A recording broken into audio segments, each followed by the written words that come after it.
morning, Year 9. So I absolutely loved marking your assessments over the last week. Thank you so much for everybody that spent a lot of time on that. I'm honestly really proud of how many fantastic examples there were. Given that we haven't seen each other for almost 4 months and you haven't done any of your lessons in person, some of the arguments that I read and some of the essays that you put together are fantastic. Definitely, a huge percentage of them are GCSE standard, which is brilliant for next year and the start of year 10. I've created a little pile of them to pass on to your year 10 teacher so they can see how amazing you are. Really thoroughly enjoyed them, so really well done. What I'm going to do is I'm going to whiz through some feedback from a couple of people in the class. If you watch these videos, have a little read of these answers and then answer the questions below. I think the best way to do feedback is for me to leave individual comments on Show My Homework, but to give you an opportunity to read some model answers, because I think that will really help you. If you've got a slightly higher or lower mark, you'll be able to kind of compare yourself to these that I'm going to go through today. So I'm going to start with Dana's, which I think is a really good example because it does something that lots of people did, so a kind of similar mistake that a few people made, but it's also just a really good example. So if you've got a slightly lower mark than Dana, you might want to use this to kind of see, okay, what did she include that I didn't? But you might also recognise something that she did that you also did in terms of improvement. So this here is Dana's introduction, and you will notice that I put it in red because this is her first target for improvement. Dana writes, Doyle chooses to present Victorian expectations with the help of Holmes and Watson, as both of them are from gentleman class, yet they somehow behave differently from other gentlemen. Doyle draws attention to the double life gentlemen lead, and he spotlights the realistic truth in order to balance the classes.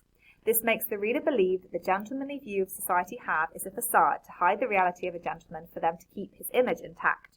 A gentleman is a man of noble birth or superior social position. Society viewed gentlemen as being polite and having great concern for their appearances and class structure. They were seen as having a male authority. Now, she's absolutely packed information in there, and that's actually her first EBI. I think there's a little bit too much there. So what I've done is I've just rewritten this. It's all the same ideas, but I basically just made it more succinct. So this is my rewritten introduction for Dana's answer for the Victorian expectations question. Doyle chooses to present Victorian expectations by drawing attention to the double life gentlemen live, as he spotlights the realistic truth behind the social mask. This makes the reader believe that the gentlemanly view of society is a facade. Instead, the private reality is hidden in order to keep the gentlemanly public image intact. All the same ideas, just more succinct. So I think that what's great about Dana's answer is that she's really well informed. She's included so many important relevant bits of information, but almost too many at the beginning there. Now, what I love about Dana's answer, and I'm not going to read the whole thing, I'm just going to talk you through, is she's really obviously paid attention to my advice. So she begins with her first paragraph with these very nice chronological sentence starters from the start, later on in the text, and then at the end of the text additionally. She uses really nice sentence frames here to guide us through and show that she's doing that chronological approach, which makes her answer super clear. She includes lots of really nice, well-chosen evidence. So a big issue with some of the ones I read was that you didn't use enough evidence. Some people didn't use any evidence, and a couple used evidence from the wrong story. So if you got a lower mark, you probably made one of those mistakes. Now, Dana really ticks all the boxes for evidence because she embeds evidence all the way through her response, which implies that she planned her answer really effectively. She also embeds all the way through a nice reference to methods. So you see here, we've got the evidence, and then immediately she's talking about repetition. She's talking about hyperbole. And she's demonstrating that she's ticking the boxes all the way through her answer. Another thing she does really nicely, and I think the people that chose the Victorian expectations question tended to do better on the whole because they were better able to consider context. So although it was the harder question, it actually had the stronger answers in the end because I think it helps you to talk about context more when you're talking about Victorian expectations. So you can see again that all the way through we've got these references to context in her answer.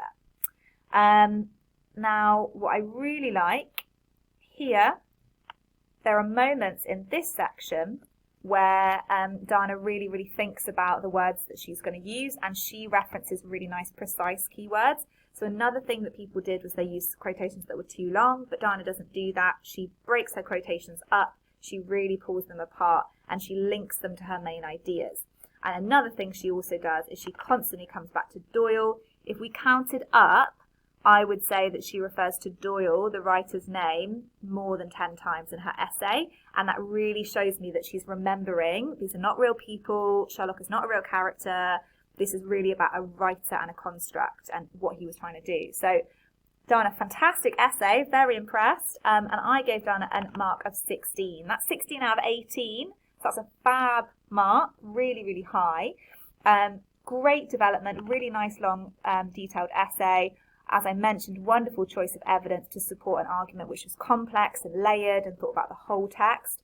Really, really impressive weaving in of context.